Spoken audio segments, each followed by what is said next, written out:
PM Modi ने अयोध्या को दिया 15,700 करोड़ की योजनाओं की सौगात। विकास की कई 46 योजनाओं की शुरुआत भी की। राम की नगरी अयोध्या में प्रधानमंत्री नरेंद्र मोदी बोले, आज पूरी दुनिया कह रही है और कर रही है 22 जनवरी का इंतजार। उस दिन दीपावली बनाने की लोगों से की अपील। कहा, एक समय था जब रामलला टेंट में थे विराजमान। अयोध्या में पीएम मोदी ने महर्षि वाल्मीकि इंटरनेशनल एयरपोर्ट का किया उद्घाटन। राम मंदिर की तर्ज पर बन रहा है अयोध्या एयरपोर्ट। अयोध्या के महर्षि वाल्मीकि इंटरनेशनल एयरपोर्ट पर थोड़ी देर में उतरेगा पहला विमान। दिल्ली से अयोध्या के लिए फ्लाइट हुई है रवाना। प्रधानमंत्री मोदी ने किया अयोध्या धाम रेलवे स्टेशन का उद्घाटन। 2 अमृत भारत और 6 वंदे भारत ट्रेन को भी हरी झंडी दिखाई।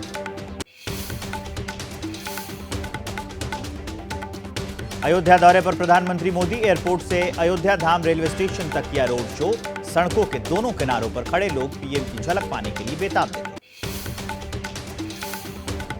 अयोध्या में प्रधानमंत्री मोदी पहुंचे एक निषाद परिवार के घर। मीरा मांझी से मुलाकात की। मीरा उज्ज्वला योजना की 10 करोड़वीं लाभार्थी हैं। अयोध्या में धर्मपथ पर अद्भुत नजारा। पीएम मोदी के रोड शो के लिए पहुंचे कलाकारों की टोली।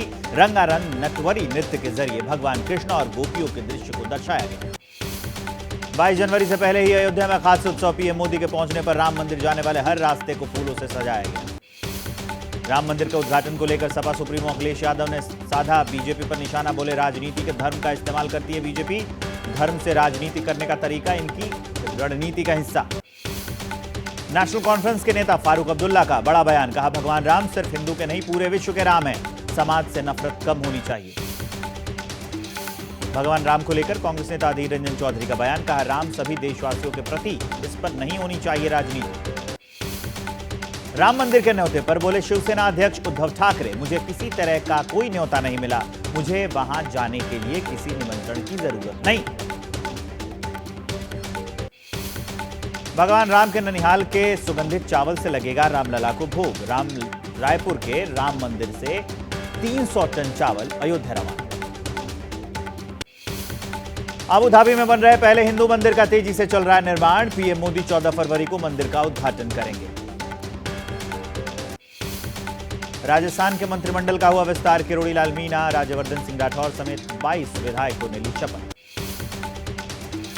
कांग्रेस की गठबंधन कमेटी की बैठक। आज झारखंड, यूपी और पंजाब के नेताओं के साथ सीट बंटवारे पर हुआ मंथन। इंडिया गठबंधन में सीट शेयरिंग का फॉर्मूला फाइनल होने से पहले संजय राउत का बड़ा बयान। कहा, तय हो चुका है एनसीपी किन किन सीटों पर लड़ेगी चुनाव। महाराष्ट्र में सीट शेयरिंग को लेकर कांग्रेस नेता संजय निरुपम बोले, कांग्रेस को कोई टेकन फॉर ग्रांटेड नहीं ले सकता। कांग्रेस के बगैर एमबीए है नहीं। इंडिया गठबंधन में सीट बंटवारे से पहले नीतीश कुमार का बड़ा फैसला। लोकसभा चुनाव से पहले उम्मीदवार के नाम का किया ऐलान। सीतामढ़ी सीट से देवेश चंद्र ठाकुर होंगे प्रत्याशी। जेडीयू की ओर से लोकसभा चुनाव के पहले प्रत्याशी घोषित होने के बाद देवेश चंद्र ठाकुर हुए एक्टिव। केंद्र सरकार पर लगाया सीता की जन्मस्थली सीतामढ़ी की अनदेखी करने का आरोप। केंद्रीय मंत्री गिरिराज सिंह का नीतीश और लालू प्रसाद पर वार। कहा, बीजेपी में नीतीश कुमार के लिए रास्ते बंद। लालू प्रसाद जेडीयू को तोड़कर रहेंगे।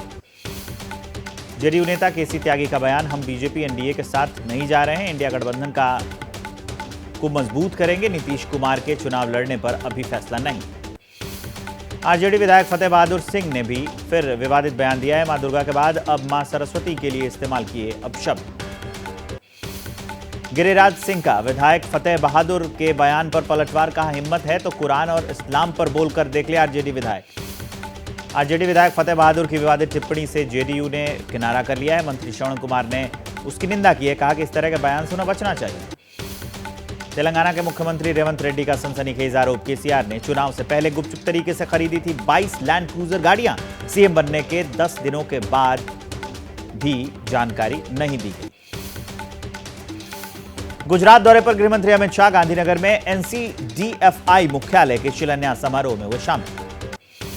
केंद्रीय मंत्री पीयूष गोयल का उदयपुर दौरा। बीजेपी की विकसित भारत संकल्प यात्रा कार्यक्रम में लिया हिस्सा। आजमगढ़ से बीजेपी सांसद दिनेश लाल यादव का तंज। कहा, समाजवादी पार्टी का बीजेपी के साथ गठबंधन होने पर ही यादव का विकास संभव। पहलवान विनेश फोगाट ने लौटाया अर्जुन अवार्ड। पुलिस के रोकने पर सड़क पर छोड़ा अवार्ड। 3 दिन पहले अवार्ड लौटाने का किया था ऐलान। मेरठ नगर निगम की बैठक में चले लात घूसे बीजेपी पार्षदों ने समाजवादी पार्टी और बीएसपी के पार्षदों को दौड़ा कर पीटा।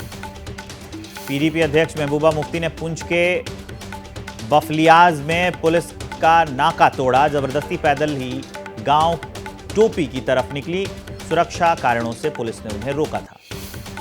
हरिद्वार में 6 जनवरी को राजनाथ सिंह करेंगे पतंजलि गुरुकुलम का उद्घाटन। मुख्यमंत्री पुष्कर सिंह धामी, मध्य प्रदेश के सीएम मोहन यादव समेत कई दिग्गज होंगे शामिल। जम्मू तवी एक्सप्रेस ट्रेन में बम होने की अफवाह से हड़कंप मचा। गुजरात के मेहसाणा में आरपीएफ ने जांच के दौरान संदिग्ध बैग बरामद कर लिया। आरोपी गिरफ्तार।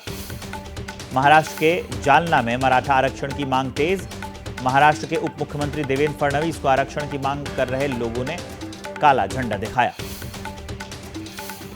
नवी मुंबई की एक इमारत में मानवाधिकार कार्यकर्ता गौतम नौलखा को किया गया नजरबंद। न्यूज क्लिक से जुड़े मामले में दिल्ली पुलिस करेगी पूछताछ। बिहार के नवादा में गैंगरेप के बाद 60 साल की महिला की हत्या। पुलिस ने 4 आरोपियों को पकड़ा। जम्मू कश्मीर के गंग्याल में एक फैक्ट्री में लगी भीषण आग। आसमान में ऊपर तक उठा काले धुएं का गुबार। बागेश्वर के बाबा धीरेन्द्र शास्त्री का ऐलान। कहा, लड़कियां देती हैं जान देने की धमकी, अब जल्द ही करेंगे विवाह। बब्बर खालसा इंटरनेशनल के नेता गैंगस्टर लखबीर सिंह लांडा आतंकवादी घोषित। गैर कानूनी गतिविधि अधिनियम के तहत यह फैसला लिया गया। तमिलनाडु के पुडुकोट्टई में एक बेकाबू ट्रक चाय की दुकान में घुसा। हादसे में 9 लोगों की मौत हो गई जबकि 19 लोग घायल हो गए। तमिलनाडु के सीएम एमके स्टालिन ने 400 करोड़ की लागत से बने किलंबक्कम बस टर्मिनल्स का उद्घाटन किया। 2000 से ज्यादा बसों का हर दिन होगा संचालन। देश में 24 घंटे में कोरोना के 743 केस आए सामने। 7 मरीजों की मौत हो गई। कुल एक्टिव केस की संख्या बढ़कर 4050।